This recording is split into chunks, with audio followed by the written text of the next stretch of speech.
ஜெபம் செய்வோம்.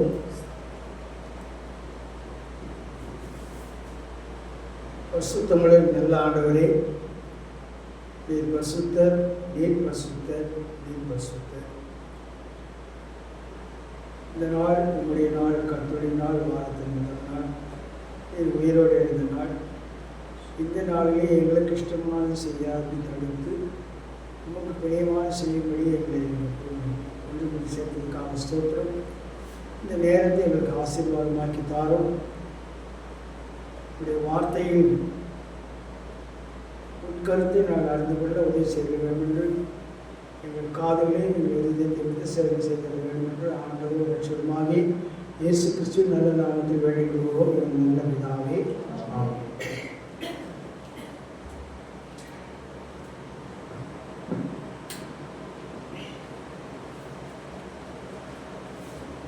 சியோன் கீதத்தில் 411 பாட்டு எடுத்துக்கலாம். சியோன் கீதத்தில் 411.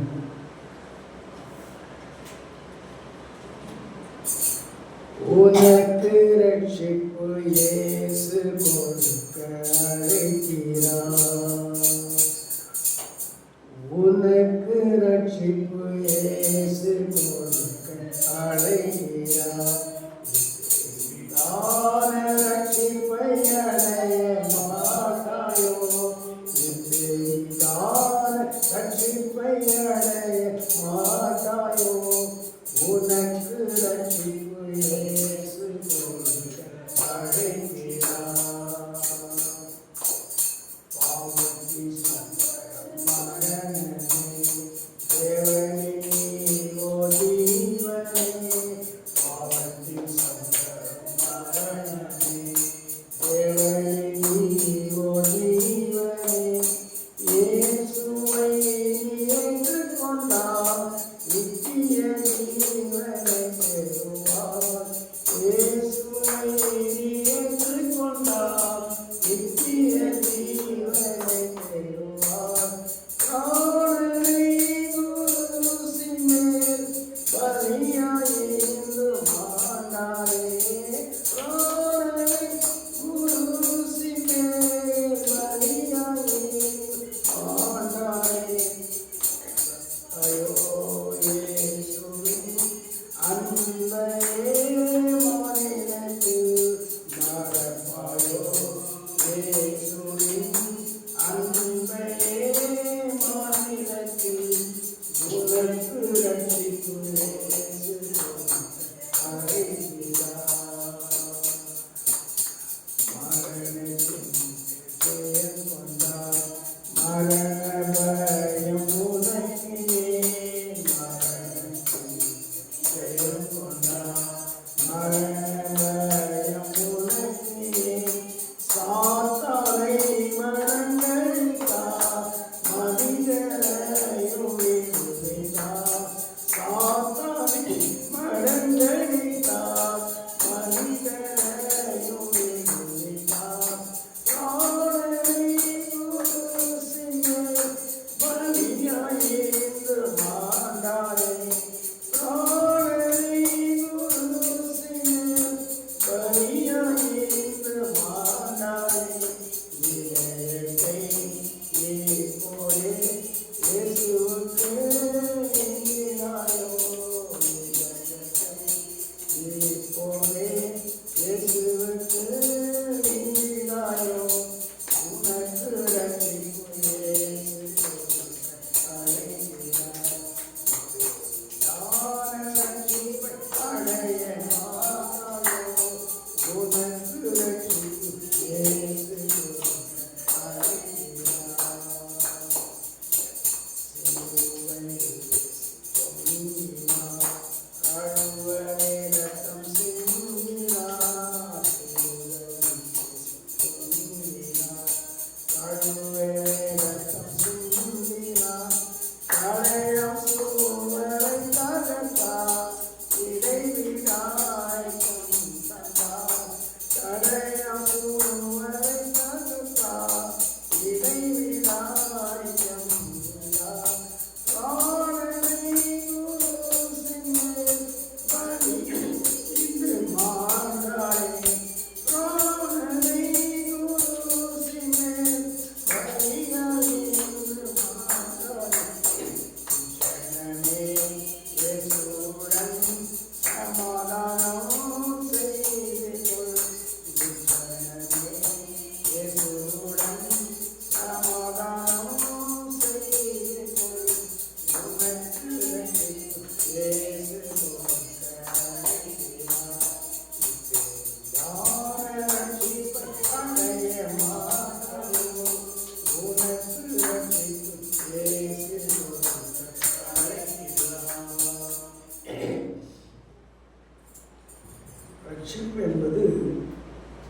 சாதாரணமான ஒன்று அல்ல.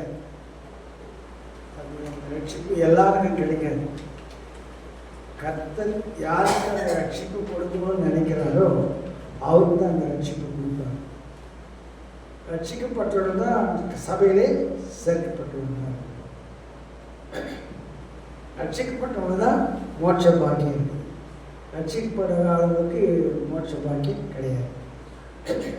அதில் இந்த பாட்டினுடைய கருத்துன்னா இப்பெரிதான அதை குறித்து ஒவ்வொருக்கும் ஒரு பாரம் இருக்க வேண்டும், கவலை இருக்க வேண்டும், வாஞ்சை இருக்க வேண்டும். அதை பற்றி ஒரு அலட்சியம் இருக்கக்கூடாது. ஆக ரட்சிப்பு என்பது மிகவும் விசேஷமான ஒன்று. இன்றைய சப்ஜெக்ட் போன வாரம் ஒத்தாசை வரும் என்ற தலைப்பில் பேசணும். வரும் எதற்கு வரும்னு பேசணும். இந்த வாரம் அதே தொடர்ச்சி தான். விதை விதையை குறித்து ஓரளவுக்கு தெளிவை தவிர ரொம்ப தெரியாது. அதுக்கு ஏகப்பட்ட அர்த்தம் இருக்குது. விதைக்கு ஏகப்பட்ட அர்த்தம் இருக்குது. அந்த விதையை குறித்து நாம் தியானிப்போம். ஆண்டவர் இந்த ஊழியம் செய்யும்போது சில விதையை விதைக்கிறவனை பற்றி நிறைய சொல்லியிருக்கிறேன். சில விதைகள் வழியருகில் இருந்தது, சில விதைகள் கற்பாறையில் இருந்தது, சில விதைகள் முள்ளுள்ள இடங்களில் இருந்தது, சில இடங்கள் நல்ல நேரத்தில் விழுந்தது. இன்றைக்கு இந்த விதையை குறித்து நம்ம கருத்தாக கவனிக்கிறது நல்லது. விதையில் ஒரு குறையும் இல்லை. விதையில் ஒரு குறையும் இல்லை. எங்கே போட்டாலும் முளைக்குது. ஆனால் நிலம்தான் பிரச்சனை. நிலம்தான் பிரச்சனை. நிலம் நம்ம மனசை குறிக்குது, நம்ம மனசாட்சியை குறிக்குது. இது நல்லா இருந்தால் எல்லாமே நல்லா இருக்கும். இதுக்கு இந்த மனம் சில மனங்கள் கடினமான மனங்கள், சில மனங்கள் உலக கவலையால் நிறைந்த மனம். நான் இதை எதிர்பார்க்குறேன், எனக்கு ஏன் கிடைக்கல, அப்போ இந்த கடவுளே வாழும் அப்படின்ற மாதிரி ஒரு நெருக்கங்கள். ஆகவே விதை தேவனுடைய வசனத்தை கொடுக்குது. நிலம் நம்முடைய மனசாட்சி கொடுக்குது. நிறைய வசனங்கள் நான் நோட் பண்ணுவதற்கு கொஞ்சம் பொறுமையாக நீங்கள் அதை கவனிச்சிங்கன்னா அதனுடைய அர்த்தங்களை நீங்கள் புரிந்து கொள்ள முடியும். மத்தேயு 13ஆம் அதிகாரம் 18-23 உள்ள யாராவது வாசி. விதைக்கிறவனை பற்றிய ஓமையை கேளுங்கள்.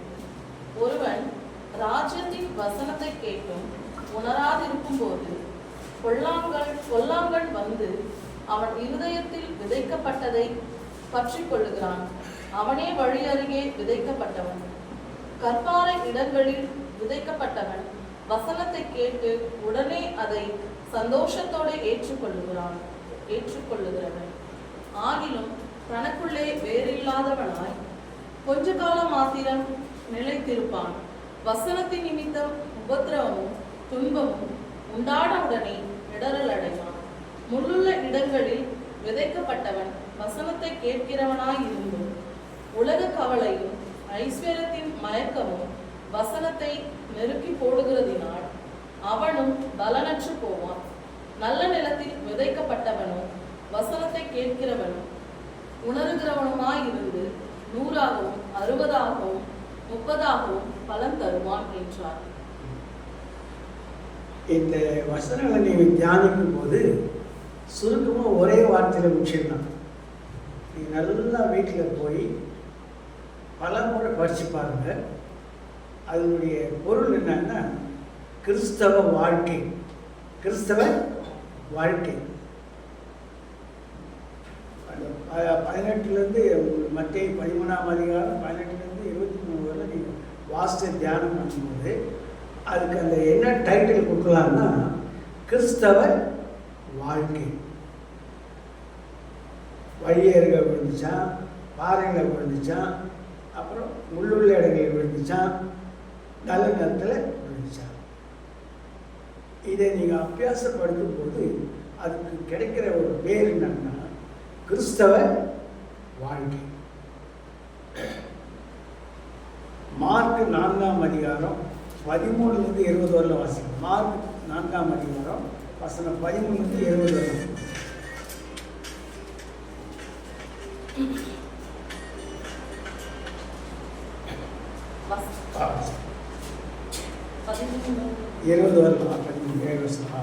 பின்பு அவர் அவர்களை நோக்கி, இந்த ஓமையை நீங்கள் அறியவில்லையா? அறியாவிட்டால் மற்ற ஓமைகளை எல்லாம் எப்படி அறிவீர்கள்? விதைக்கிறவன் வசனத்தை விதைக்கிறான். வசனத்தை கேட்டவுடனே சாத்தான் வந்து அவர்கள் இருதயங்களில் விதைக்கப்பட்ட வசனத்தை எடுத்து போடுகிறான். இவர்களே வசனம் விதைக்கப்படுகிற வழியருகானவர்கள். அப்படியே வசனத்தை கேட்டவுடனே அதை சந்தோஷத்தோடு ஏற்றுக்கொண்டும் தங்களுக்குள்ளே வேர் கொள்ளாதபடியால் கொஞ்ச காலம் மாத்திரம் நிலைத்திருக்கிறார்கள். வசனத்தின் நிமித்தம் உபத்திரவமும் துன்பமும் உண்டானவுடனே இடரல் அடைகிறார்கள். இவர்களே கற்பாறை நிலத்தில் விதைக்கப்பட்டவர்கள். வசனத்தை கேட்டும் உலக கவலைகளும் ஐஸ்வர்யத்தின் மயக்கமும் மற்றவைகளை பற்றி உண்டாகிற இச்சைகளும் உட்பிரவேசித்து வசனத்தை நெருக்கி போட அதனால் பலனற்று போகிறார்கள். இவர்களே முள்ளுள்ள இடங்களில் விதைக்கப்பட்டவர்கள். வசனத்தை கேட்டு ஏற்றுக்கொண்டு 1 30, 1 60, 1 100 பலன் கொடுக்கிறார்கள். இவர்களே நல்ல நிலத்தில் விதைக்கப்பட்டவர்கள் என்றார். முன்பு படித்த காரியமும் இப்போ படித்த காரியம் ஒன்று தான். ஆனால் முதல்ல படித்தது கிறிஸ்தவ வாழ்க்கை, ரெண்டாவது படித்தது தேவனுடைய ராஜ்யம், தேவனுடைய ராஜ்யம். மூன்றாவது 2 கொரிந்தியர் 9ஆம் அதிகாரம் 10-11.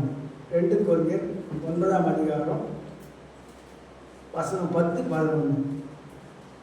விதைக்கிறவனுக்கு விதையையும் புசிக்கிறதற்கு ஆகாரத்தையும் அளிக்கிறவர் உங்களுக்கு விதையை அளித்து அதை பெருக பண்ணி உங்கள் நீதியின் விளைச்சலை வர்த்திக்க செய்வார். தேவனுக்கு எங்களால் ஸ்தோத்திரம் உண்டாவதற்கு ஏதுவாயிருக்கும் மிகுந்த உதாரண குணத்திலே நீங்கள் எவ்விதத்திலும் சம்பூர்ணம் உள்ளவர்களாவீர்கள். இது நீதியின் விளைச்சல், நீதியின் விளைச்சல். அந்த 10ஆம் வசனம், விதைக்கிறவனுக்கு விதையையும் புசிக்கிறதற்கு ஆகாரத்தையும் அளிக்கிறவர் உங்களுக்கு விதையை அளித்து அதை பெருக பண்ணி உங்கள் நீதியின் விளைச்சலை வர்த்திக்க செய்வார். விதைக்கு இன்னொரு காரியம் நீதியின் விளைச்சல். முதலாவது பார்த்தோம் கிறிஸ்தவ வாழ்க்கை, ரெண்டாவது பார்த்தோம் அது தேவனுடைய ராஜ்யம், மூன்றாவது நீதியின் விளைச்சல். விதைக்கு அவ்வளோ பவர் இருக்கு. லூக்கா 8:11 வாசிங்க. லூக்கா 8:11.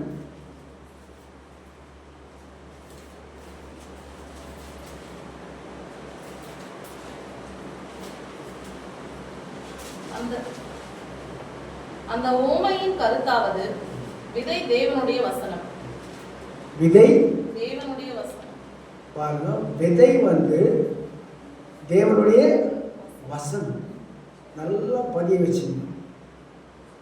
அது வசனம், விதை என்னது? தேவனுடைய வசனம். ரெண்டாவது பிரசங்கி 11:6.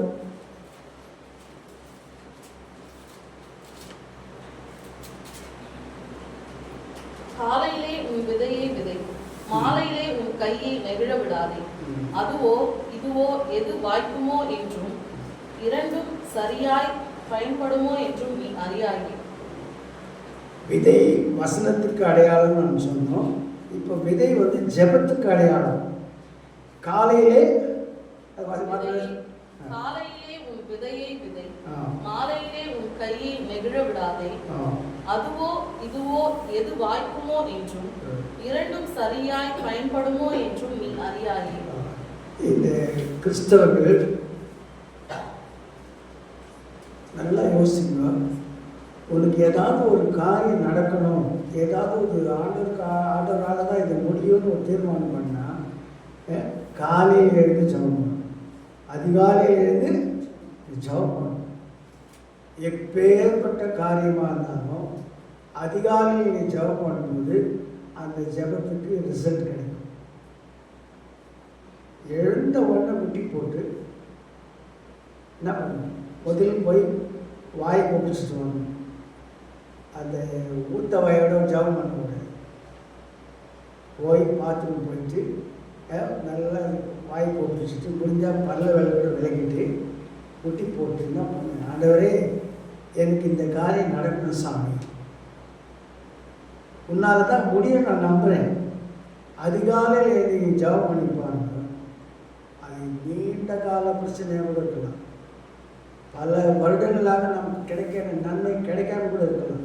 நான் ஒரு காரியத்துக்கு ஜெபம் பண்ணி தான் இருக்கிறேன், நீண்ட காலமாக ஜெபம் பண்ணிட்டேன், இன்னும் அது கைக்கூடி வரல. சில லட்சங்கள் என்னை தேடி வரும், அதுக்காக நான் ஜெபம் பண்ணி தான் இருக்கிறேன்.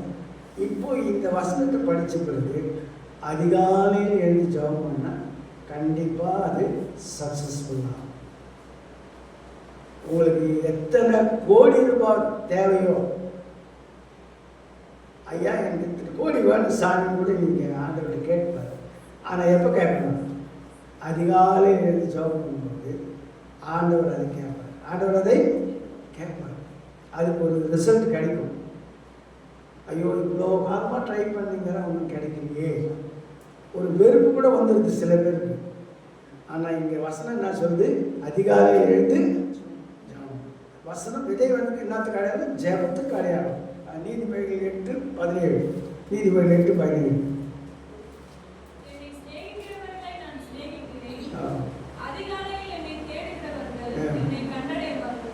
அதிகாலையில் என்னை தேடுகிறவர்கள் கண்டடைவார்கள். அதிகால ஜெபம் அது ரொம்ப முக்கியம். சில பேர் தூக்கத்துக்கு முக்கியம் கொடுத்துட்றாங்க. தூக்கத்துக்கு முக்கியம் கொடுத்துட்டு காலையில் வந்து ஜெபம் பண்ணிட்டு எழுதுறாங்க. ஆகவே அதிகாலையில் எழுதுன்னா பண்ணலாம். ஒருவேளை ஆண்டவருக்கு தரிசனம் கூட ஆகுவார். அது வாசம் பண்ணி வாசிக்க.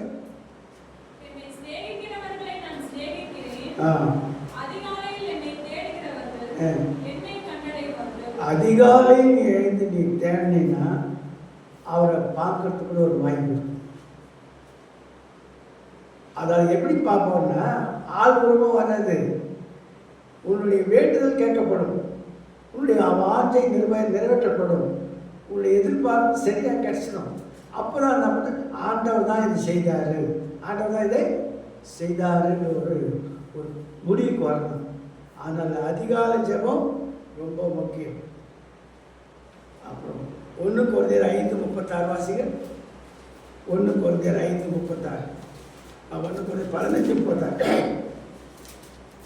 1 கொரிந்தியர் 15:36. புத்தியீனனே, நீ விதைக்கிற விதை செத்தால் ஒழிய உயிர்க்க மாட்டாதே. மறுவாசத்தை. புத்தியீனனே, நீ விதைக்கிற விதை செத்தால் ஒழிய உயிர்க்க மாட்டாதே. ஆகவே விதையானது சாகர ஒன்று. விதையானது செத்தாதான் அது பலன் கிடைக்கும். இப்போ கிறிஸ்தவெல்லாம், உண்மையான கிறிஸ்தவெல்லாம் சவாடகத்தில் என்ன சொல்கிறதுன்னா, இந்த பெண்ணத்தை விதைக்கிறோம், ஏன்னா ஒரு நாளைக்கு இது எழுணும், புதைக்கிறோன்னு இல்லை, அது அவிசுவாசி புதைக்கிறான். நம்ம என்ன பண்ணுறோம், விதைக்கிறோம். ஏன்னா ஒரு நாளைக்கு அது எழுணும். இயேசு கிறிஸ்து வரும்போது அவங்க உயிரோடு எழுதிருப்பாங்க. அதுதான் கிறிஸ்தவ நம்பிக்கை. ஆகவே விதை செத்தாலோடையே முளைக்காது. அது விதை என்பது சாகர ஒன்றாக இருக்கிறது. இயேசு கிறிஸ்து கூட அவர் செத்த பிறகுதான், செத்து உயிரோடு எழுதும்போது தான் கிறிஸ்தவ மார்க்கம் இந்த உலகமெல்லாம் பரவிச்சு. அதுக்கு முன்னால் அவ்வளோ பரவலை. இயேசு கிறிஸ்து ஊழியம் செய்யும்போது கூட அவ்வளோ பரவலை. அவர் வந்து எல்லாருக்காகவும் மரித்து அடக்கம் பண்ணப்பட்டு அவர் சொன்னபடி 3ஆம் நாள் உயிரோடு எழுந்த பிறகு இன்றைக்கும் அந்த கல்லறை திறந்திருக்குது. அநேகர் போய் பார்த்துட்டு வர அந்த கல்லறை போய் பார்த்தோம்னா தான் எனக்கு ஒரு ஆசை. ஆகவே விதையாக செத்தால் வழியே முளைக்காது. இயேசு கிறிஸ்து உனக்காகவும் எனக்காகவும் அவர் மரித்தார், அவர் உயிரோடு எழுந்தார். அவர் விதையாவது சாகத கொண்டார். அப்புறம் ஆகாயம் 2:19 வாசி. ஆகாயம் 2:19.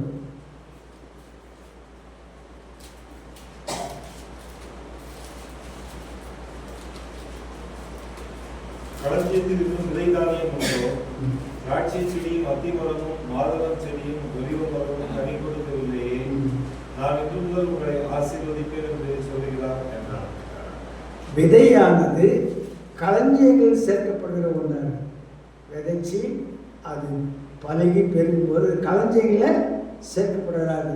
அதே 2 கொரிந்தியர் 9ஆம் அதிகாரம் 6ஆம் வசனம் வாசிக்க. 2 கொரிந்தியர் 9ஆம் அதிகாரம் 6ஆம் வசனம். பின்னும் நான் சொல்லுகிறது என்னவெனில், சிறுக விதைக்கிறவன் சிறுக அறுப்பான், பெருக விதைக்கிறவன் பெருக அறுப்பான். நம்ம எவ்வளோ விதைக்கிறோமோ அவ்வளோ அறுவடை கிடைக்கும். பல மடங்கு கிடைக்கும். 1 விதைச்சா 9 கிடைக்கும். சிறுக விதைக்கிறவன் சிறுக.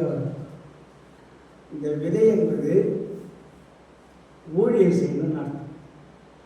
நீ எவ்வளோ ஊழியம் செய்கிறோ அவ்வளோ ஆசீர்வாதம். எவ்வளோ ஊழியம் செய்கிறோ அவ்வளோ ஆசீர்வாதம். லேவியராகும் 27ஆம் அதிகாரம் 16ஆம் வசனம். லேவியராகும் 27ஆம் அதிகாரம் 16ஆம் வசனம். ஒருவன் தன் தானியாட்சியான வயலில் யாதொரு பங்கை கர்த்தருக்கு பரிசுத்தம் என்று நேர்ந்து கொண்டால், உன் மதிப்பு அதில் விதைப்புக்கு தக்கதாய் இருக்க வேண்டும். ஒரு களம் வார்கோதுமை விதைக்கிற வயல் 50 வெள்ளி சேக்கலாக மதிக்கப்பட வேண்டும். இந்த விதையானது களஞ்சியங்களில் சேர்க்கப்பட வேண்டிய ஒன்றாகும். யாக்கோபு 3:18 வாசிகள். யாக்கோபு 3:18.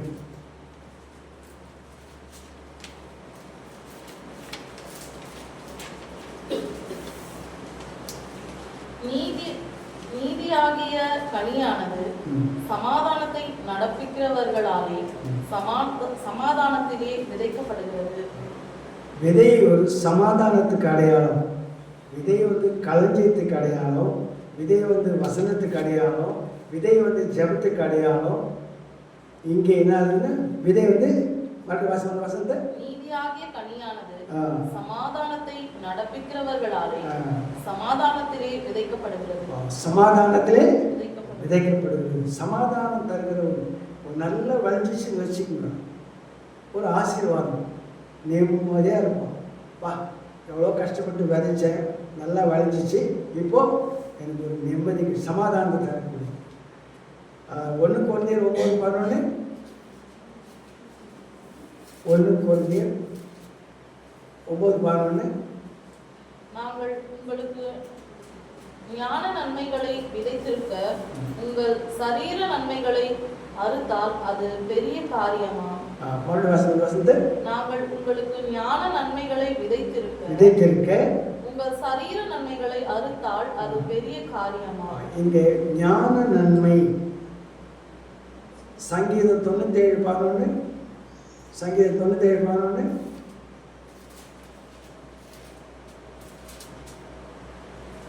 நீதிமானுக்காக வெளிச்சமும் செம்மையான இருதயத்தாருக்காக மகிழ்ச்சியும் விதைக்கப்பட்டிருக்கிறது. நீதிமானுக்காக வெளிச்சமும் செம்மையான இருதயத்தாருக்கு மகிழ்ச்சியும் விதைக்கப்பட்டிருக்கிறது. விதை வந்து ஒரு வெளிச்சத்துக்கு அடையாளம். பாருங்க, விதைக்கு எத்தனை அர்த்தம் இருக்கு பாருங்க. வெளிச்சத்துக்கு அடையாளம், சமாதானத்துக்கு அடையாளம், ஞான நன்மைக்கு அடையாளம், அப்புறம் சரீர நன்மைக்கும் ஒரு அடையாளம். அது 1 கொரிந்தியர் 9:11 மறுபடியும் வாசிக்கிறது. 1 கொரிந்தியர் 9:11. நாங்கள் உங்களுக்கு ஞான நன்மைகளை விதைத்திருக்க உங்கள் சரீர நன்மைகளை அறுத்தால் அது பெரிய காரியமா? ஞான நன்மை, சரீர நன்மை. எது எல்லாம் விதையில தான் இருக்குது. விதையில குறையே இல்லை, விதையில குறையே இல்லை. இத்தனை கிட்டத்தட்ட ஒரு 10, 11, 12 காரியம் இந்த விதையில இருக்குது. பிரசங்கி 11 நாள், பிரசங்கி 11 நாள்.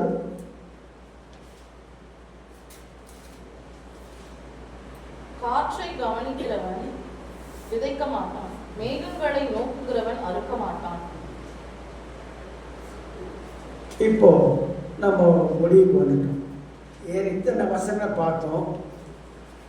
அதாவது விதை வசனத்துக்கு அடையாளம், விதை ஜெபத்துக்கு அடையாளம், விதை சாகர ஒன்றாக இருக்குது, விதை களஞ்சியத்தில் சேர்க்கப்படுகிற ஒன்றாக இருக்குது, விதை சமாதானத்துக்கு அடையாளம், விதை வெளிச்சத்துக்கு அடையாளம், விதை ஞான நன்மைக்கு அடையாளம், விதை சரீர நன்மைக்கு அடையாளம். இத்தனை காரியங்களை பார்க்கணும். இப்போ காற்றை கவனிக்கிறவன் விதைக்க மாட்டான். பிரசங்கி 11:4 வாசிக்கும் மறுபடியும்.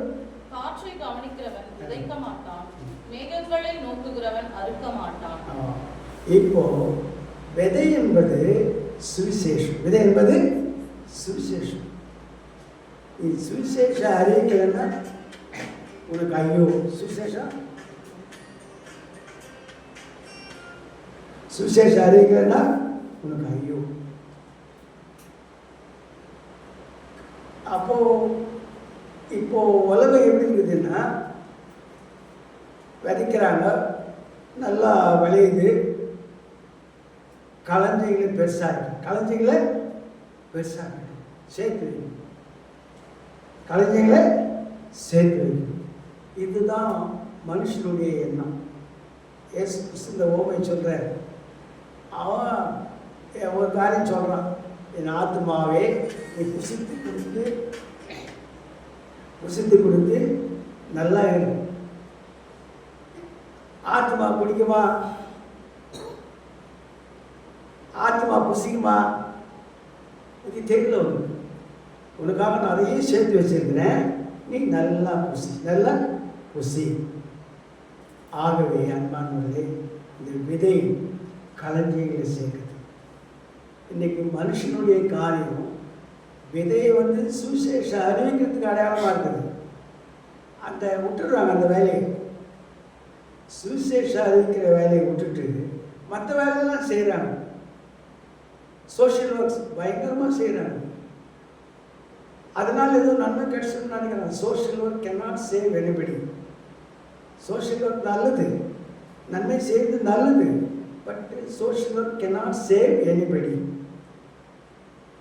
அவன் உலக பிரகாரமான நன்மைக்காக தான் அந்த சோஷியல் ஒர்க் செய்கிறான், ஆவிக்குரிய நன்மை கிடையாது. அப்போ உண்மை கிறிஸ்தவன் என்ன செய்யணும்னா சுவிசேஷம் அறிவிக்கணும், விதைக்கணும், வசனத்தை விதைக்கணும். அதை விட்டுட்டு என்ன பண்ணுறாங்க, இப்போது மற்ற எல்லா காரியங்களையும் செய்கிறாங்க.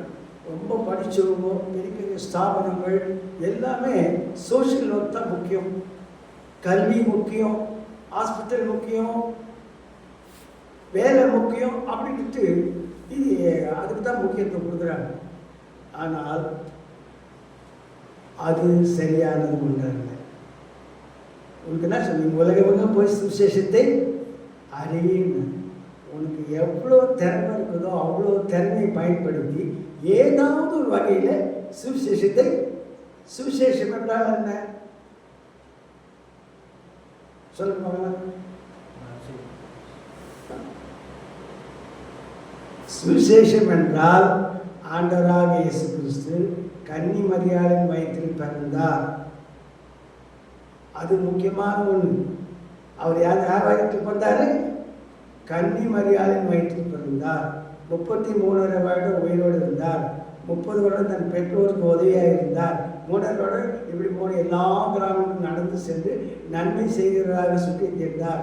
கண்ணு இல்லாதவங்க கண்ணை கொடுத்தார், காது கேட்காதவங்க காது கேட்கும்படி செய்தார், ஊமையர்கள் பேசும்படி செய்தார், வியாதிஸ்தரை சுகப்படுத்தினார், செத்து போனோட உயிரோடு எழுப்பினார். இதுதான் சுவிசேஷம். அவர் வரும் வரை, மீண்டும் ஆண்டவராக வரும் வரை இந்த சுவிசேஷத்தை நம்ம என்ன பண்ணோம், அறிவிக்கணும். நீ சுவிசேஷம் அறிவிக்கலைன்னா உனக்கு ஐயோ. சுவிசேஷம் தான் அறிக்கை. அதுதான் எத்தனை லட்சம் வேணாலும் செலவு பண்ணும். எனக்கு இந்த சபை மேல ரொம்ப பிடிக்கும். ஏன்னா வாரம் என்ன பண்ண, கீழ் முட்டுக்கார மேல் முட்டுக்கார விட்டு அங்கே போய் என்ன பண்ண சுவிசேஷம் அதுதான் முக்கியமான காரியம். சுவிசேஷம் அறிவிக்க வேண்டும். சுவிசேஷம் அறிவிக்கும் போது ஆண்டவர் மகிமைப்படுத்துவார். அந்த கிராமத்தை ஆண்டவர் பொறுப்பெடுத்துக் கொள்வார். இன்னைக்கு என்ன பண்ணுறான், இந்த சுவிசேஷம் அறிவிக்கிறத விட்டுட்டு பெரிய பெரிய காலேஜ் கட்டணும், பெரிய பெரிய ஹாஸ்பிட்டல் கட்டணும், பெரிய பெரிய ஸ்தாபனங்கள் கட்டணும் செய்கிறது யாருன்னா கிறிஸ்தவங்க. அதை ஒரு கருவியாக தான் பயன்படுத்தினாங்க. ஐடியாஸ் கட்டுறமா பப்ளிக்கை கான்டாக்ட் பண்ணுறதுக்கு அதை மெடிசனை எடுத்தாங்க கருவியாக. இன்றைக்கி மெடிசன் போயிடுச்சு, அந்த சுவிசேஷம் போயிடுச்சு, அது மெடிசனை பிடிச்சிக்கினாங்க. நீங்கள் சிஎம்சி நல்ல டெவலப்மெண்ட் வந்து கற்றுட்டு ஸ்தோத்திரம். ஆனால் மெயின் தாட்ஸ்னா அவங்க எதுக்காக வந்தாங்க? சுவிசேஷ அறிவிக்க வந்தாங்க. இந்த சுவிசேஷ அறிவிப்பதுக்காக தான் அந்த மெடிசனை ஒரு பப்ளிக்கை கான்டாக்ட் பண்ணுறதுக்கு அந்த ஒரு இது. இன்னைக்கு ஊழியம் போயிடுச்சு. மெடிசனுக்கு தான் ஃபஸ்ட் ப்ரிஃபரன்ஸ் கொடுக்குறாங்களே. அப்புறம் கல்வி ஸ்தாபனங்கள், கல்விக்கு தான் முக்கியம் கொடுக்குறாங்க. அது நல்லது, கல்விக்கு முக்கியம் கொடுக்குறது நல்லது. பட் அதில் என்ன இருக்கணுங்க? சுவிசேஷம் இருக்கணும். நீங்கள் கிறிஸ்தவ பள்ளியில் ஜபம் பண்ணக்கூடாதுங்க. நேராக கிளாஸுக்கு போயிடுவோம். முதல் ஜபம் அப்புறம் தான் கிளாஸுக்கு போகணும். பெங்களூரில் ஒரு பெரிய புரட்சியே வந்துச்சு. அந்த ஜபமே கூடாதுன்னு சொல்லி கேஸெல்லாம் போட்டு ஜெயிலெல்லாம் தள்ளினாங்க வாத்தியார். எது முக்கியம்? கிறிஸ்தவ பள்ளிக்கூடத்தில் கிறிஸ்தவ புரிக்காரன் தான் முதல் முக்கியம். முதலாவது தேவனுடைய ராஜ்யத்தை நீதியும் தேடு, பிறகு கேட்குது, அப்புறம் தான் கல்வி. நம்முடைய கிறிஸ்தவர்கள் ஜாம்பவான்லாம் இருக்காங்க. அவங்க என்ன பண்ணுறாங்க, எப்படியோ தந்திரமாக பப்ளிக்கிட்டு காசுங்களை வர வச்சு காலேஜ் கூட கட்டிடுறாங்க. ஆனால் ஆண்டவர் காலேஜ் கட்ட சொல்ல, நீ போய் உலகம் போய் சுவிசேஷத்தை அறிவிங்க. ஒரு ஜாபம் வந்துடுற, உங்களுக்கு எல்லாருக்கும் தெரியும். அவர் நல்லா தூங்கியிருந்தாராம், தேவதத்துவம் தட்டி எழுப்பினாராம், அவர் பெரிய பிளானாக கொடுத்தாராம், அவர் வாங்கி பார்த்தாராம். ஏசு அழைக்கிறார், அதை வாங்கி பார்த்தாராம். உடனே இவ்வளோ பெரிய பிளானே என்னால் கட்ட முடியாது சாமின்னு கொடுத்துட்டாராம் திரும்பி. அப்புறம் இவர் மறுபடியும் ஆயிரத்து தூங்கினாராம், திருப்பி தட்டி எழுப்பினாராம், உன்னால் தான் முடியும்னாராம். நான் கேட்குறேன், வானத்தில் ஏது ப்ளூ பிரிண்ட்டு?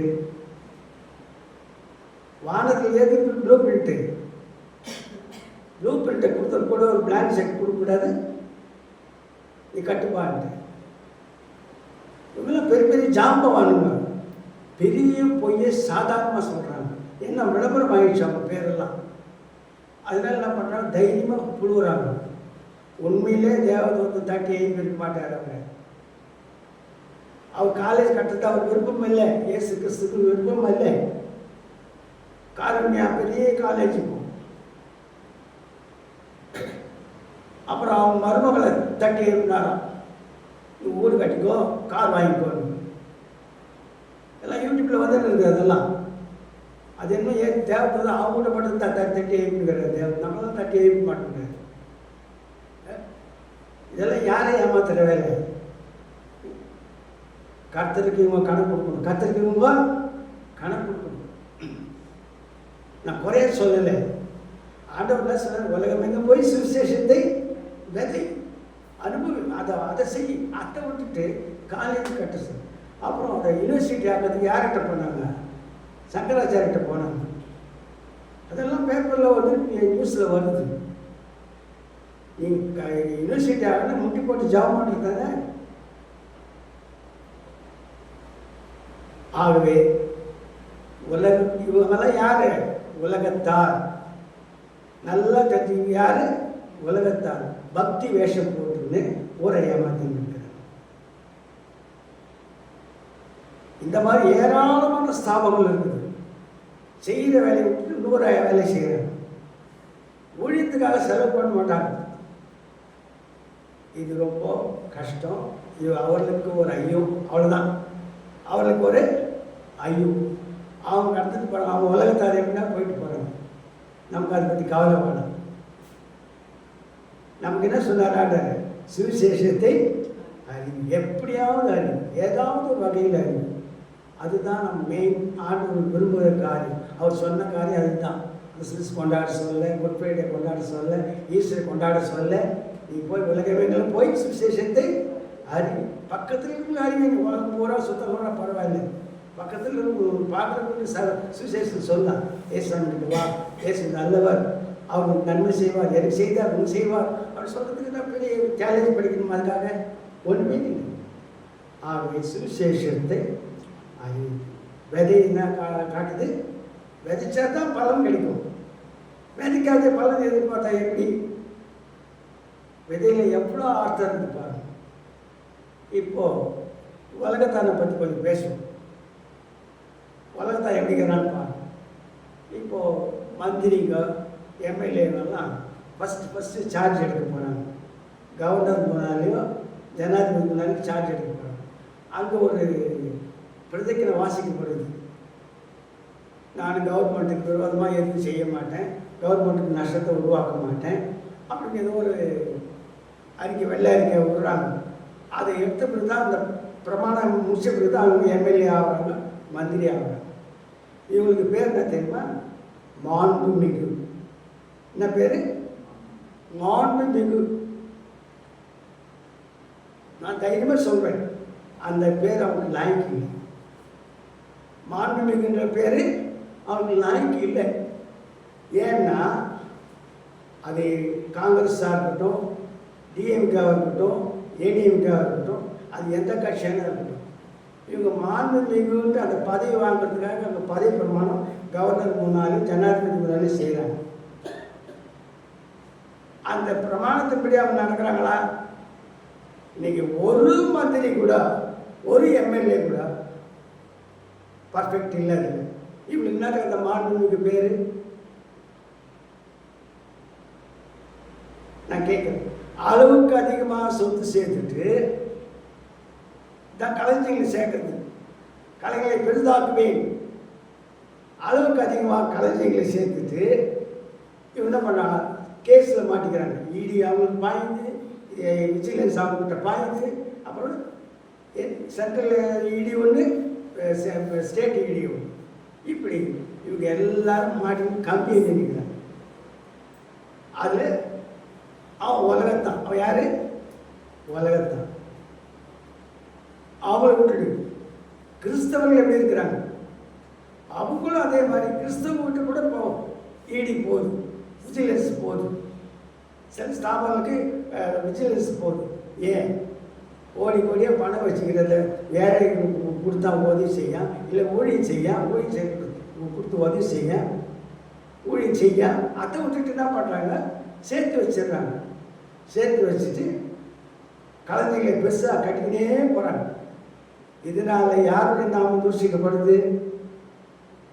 ஆண்டவராக இயேசு கிறிஸ்து நாமம் தூஷிக்கப்படுது. கர்த்தர் உனக்கு கொடுத்தா என்ன பண்ணாத? செலவு பண்ணு, ஊழியத்துக்கு செலவு பண்ணு, ஊழியம் செய். அதை விட்டுட்டு காலேஜ் கட்டுறதும், ஆஸ்பத்திரி கட்டுறதும், இல்லை சோஷியல் ஒர்க் பண்ணுறதும் பண்ணிட்டு என்ன பண்ணுறாங்க? அதில் ஊழல் பண்ணிட்டு எல்லாம் காரியத்துப்பாக போகிறது. ஆகவே அன்பானவர்களே, உலகத்தானை பற்றி நம்ம கவலை வேணும். அதுக்காக தான் அரசியலுக்கு வரான். சொத்து சேர்க்கறதுக்கு தான் வரான். சொத்தை காப்பாற்றுறதுக்கு தான் அரசியலுக்கு வரான். அவனை பற்றி கவலையே வேணும், நம்ம விட்டுருவோம். அவன் உலகத்தான். ஆனால் கிறிஸ்தவர்களாகி நாம், நமக்கு ஆண்டவர் கொடுத்துக்கிற காரியம் என்னன்னா, விதைக்கணும். என்னது? விதைக்கணும். எப்படியாவது விதைக்கணும். ஆண்டவராக இயேசு கிறிஸ்து நல்லவர், வல்லவர், நன்மை செய்கிறவர், உனக்கு சமாதானம் கொடுக்கிறவர், உனக்கு நிம்மதி தருகிறவர், உனக்கு ரட்சிப்பு தருகிறவர், உனக்கு மோட்சத்தை கொடுக்குறவர். இதை நம்ம என்ன பண்ணணும்? நாம் பார்க்கறவர்கிட்ட சொல்லணும், நம்மகிட்ட பழகிறவர்கிட்ட சொல்லணும், நம்முடைய சொந்தக்காரர்கிட்ட சொல்லணும். நம்ம 5 நிமிஷம் பழகினா கூட அவங்க என்ன பண்ண ஏசாமி பற்றி ஒரு வார்த்தை சொல்லி அதான் மதிக்கிறது. ஆகிய மறுபடியும் நான் சொல்கிறேன், விதை வசனத்துக்கு அடையாளம், விதை ஒரு ஜெபத்துக்கு அடையாளம், விதை சாகிற ஒன்றாக இருக்குது, விதை களஞ்சியங்களில் சேர்க்கப்படுகிற ஒன்றாக இருக்குது, விதை சமாதானத்துக்கு அடையாளம், விதை வெளிச்சத்துக்கு அடையாளம், விதை ஞான நன்மைக்கு அடையாளம், விதை சரீர நன்மைக்கு அடையாளம். ஆனால் நாம் விதைக்கிறோமா? விதைக்கிறோமா? சொந்த புருஷனுக்கு அவிசுவாசியாகிறான்னு அவனுக்கு சொல்கிறதுக்கு தான் நமக்கு நோவுது. சொந்த மனைவி அவனுக்கு ஏசாமி சொல்றதுக்கு தான் நோவுது. சொல்லலாம், சொந்த பெற்றோருக்கு சொல்லலாம், அவிசுவாசமாக இருந்தாலும் அவனுக்கு சொல்லு, ஏசாமி இன்னைக்கு சாவர காலத்தில் ஏசாமி ஏற்கனவே சாவும், நல்லது, உனக்கு மோட்சம் கிடைக்கும். இன்னைக்கு அவனுக்கு சொல்லலைன்னா அது உனக்கு ஐயோ. ஆகவே நாங்கள் ஊழியம் ஆரம்பித்தோம் முதல் 97 1997 ஊழியம் சொந்த ஊரில் போய் ஆரம்பித்தோம். ஏன்னா அது விக்கிரகம் நிறைஞ்ச ஊழியங்க ஊர், 33 தெரு, 33 கோயில், 33 குளம், அப்படி ரொம்ப ஆர்எஸ்எஸ் இருக்கிற இடம். அங்கே போய் முதல் எங்கள் அப்பா பேரில் ஊழியத்தை ஆரம்பித்து அங்கே ஊழியம் 33 தெருவில் முட்டி போட்டு ஜெபம் பண்ணோம். 33 தெருவில் சுவிசேஷம் ஆரம்பித்தோம். அப்போது 2 சபை இருந்துச்சு, இப்போ 5-6 சபை அதே ஊரில் ஆண்டவர் ஏற்படுத்தியிருக்கிறார். அல்லேலூயா. ஆமாம். ஆகவே உன்னுடைய சொந்த கிராமத்தை குறித்து உனக்கு அக்கறை இருக்கும், உன் சொந்தக்காரரை குறித்து உனக்கு அக்கறை இருக்கும், உன்னோட பழகிறவர்களை குறித்து உனக்கு அக்கறை இருக்கும். அவங்களுக்கு எப்படியாவது சுவிசேஷத்தை சொல்லணும். அநீதித்திற்குரியனால ஆத்மாக்களை ஆதாயப்படுத்துன்னு தான் வசனம் சொல்லணும். காசு செலவு பண்ணி பயப்படாது, அந்த காரியத்தை பயப்படாது, தாராளமாக செலவு பண்ணி ஊழியத்தை தாங்கணும். அநேக ஊழியர்களை தாங்கணும், ஊழியத்துக்காக ஜெபம் பண்ணணும். நண்பர் சுவிசேஷ ஊழியம் எனக்கு ரொம்ப பிடிக்கும். தொடர்ந்து நான் ஒரு 20 வருஷமாக நான் அந்த ஊழியத்துக்கு என்னால் கொஞ்சம் 100-200 கொடுத்துருவேன். அன்பானவர்களே, ஊழியத்துக்கு போ அல்லது அனுப்பு, அது ஒரு ஊழியம் செய்யறதுக்கு அடையாளம். போக முடியலையா, விட்டு கொடுத்து அனுப்பு. அப்படி செய்யும்போது உலகத்தில் என்ன உண்டாகும்? கிறிஸ்தவ மார்க்கம் பலுகி பெறும். ஆகவே அன்பானவர்களே, உன்னால் ஒரு ஆத்மாவை கொண்டாடு, கர்த்தருடைய வீட்டுக்கு ஒரு ஆத்மாவை கொண்டாடு சொல்லிட்டு, அவன் எப்பேற்பட்டு அதான் பல்லாதவனா கூட இருக்கலாம், பொல்லாதவனா கூட இருக்கலாம், அவனும் ஏசான்னு சொல்லி அவன் எங்கே கொண்டு வரணும்?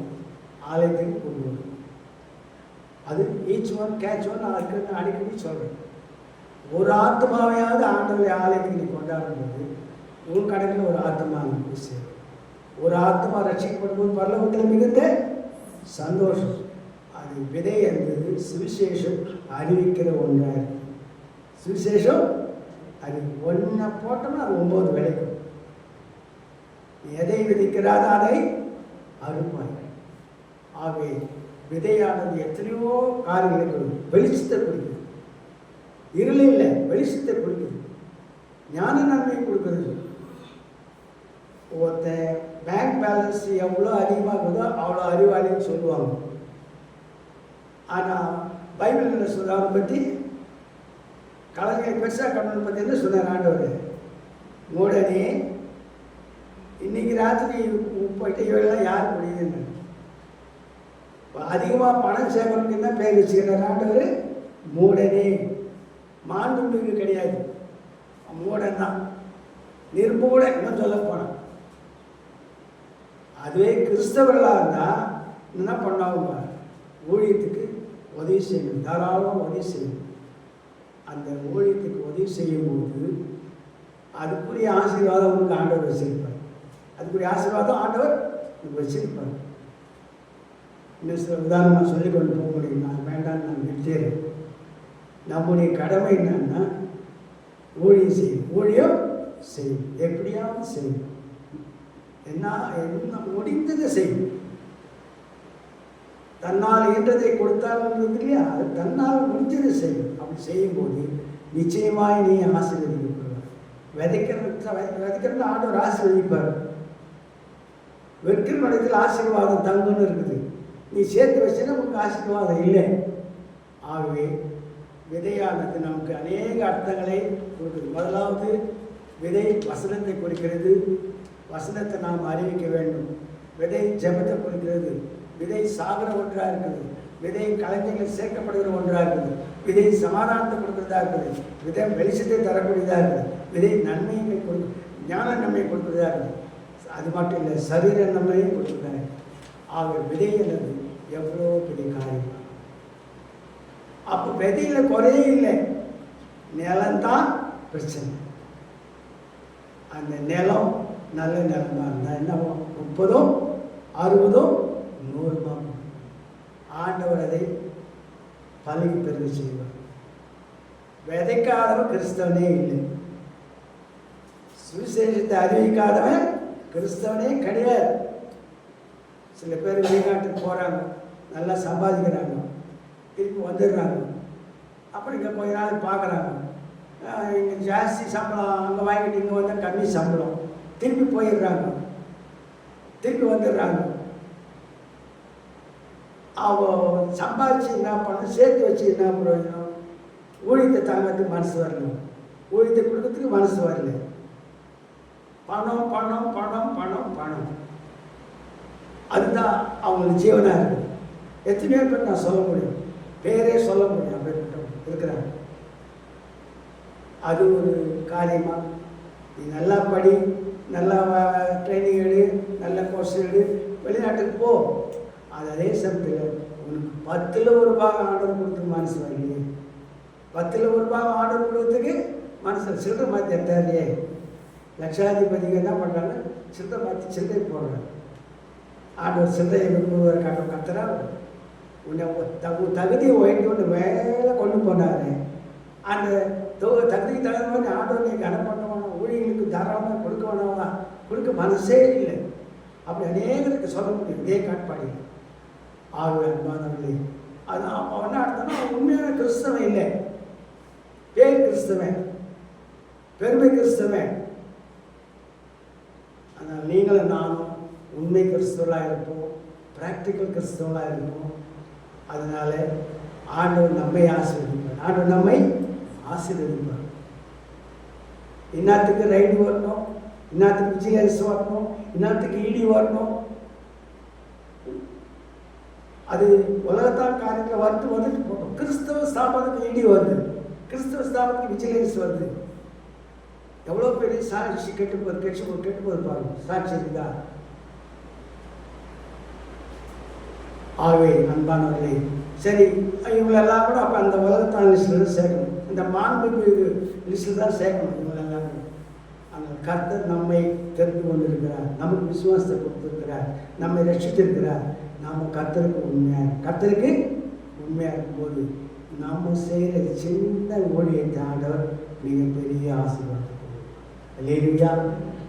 நீ சின்ன ஊழியம் செய்திருப்பார், அதுக்கு ஒரு பெரிய ஆசீர்வாதம். அந்த ஊழியத்துக்கு சின்ன தியாகம் செய்திருப்பார், அதுக்குரிய ஆசீர்வாதம் உனக்கு நிச்சயமாக இருக்கும். எங்கள் பேரனை அவருக்கு ஆண்டவர் உண்மையாக நல்ல கிஃப்டை கொடுத்துருக்குறேன். நான் அவங்களுக்கு சொன்னது ஒரே ஒரு காரியம், அப்பா நீ இஷ்டப்படி வாசிப்போ, நீ என்ன நினைக்கிற அதை போய் நடத்து. ஹோட்டலில் கூட்டாளுக்கு வாசித்தா போய் பெரிய ஹோட்டலில் கூப்பிட்றாங்க வாசி. ஆனால் உங்கள் வருமானத்தில் என்ன பண்ணு, 10ல் 1 ஆண்டவருக்கு கொடுத்துரு. அவர் கொடுத்த கிஃப்ட் அது. நீ ஆண்டவர் கனம் பண்ணு, இன்னும் ஆண்டவர் கனம் பண்ணு. ஆகவே கலை தான் அது, கலை எடுத்துக்கோ, தப்பாக எடுத்துக்காத.